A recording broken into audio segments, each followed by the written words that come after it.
Hello everyone, I'm back with another video. Here in this video we'll discuss how to fix auto hide taskbar not working in Windows 11. So with that being said, let's get started.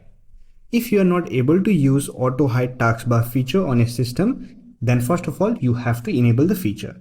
To enable it, simply on the search option, search for settings, open it, click on personalization. Here scroll down and select taskbar option. Scroll down and expand the taskbar behaviors category. Here, simply turn on auto hide the taskbar and disable show badges on the taskbar apps. Here you can see here we have enabled auto hide taskbar feature on Windows 11. If you're still facing the issue, then you can simply try to restart Windows Explorer. For that, right click on taskbar, select Task Manager. Here click on navigation menu, click on processes. Now here look for Windows Explorer. You can also search Windows Explorer on the search option. Select it, right click on it, then click on restart.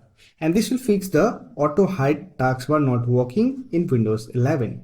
So that's it for this video. Hope this video was helpful to you. If you found this video helpful, don't forget to hit that like button and subscribe the channel for more videos like this. Bye for now. See you next video.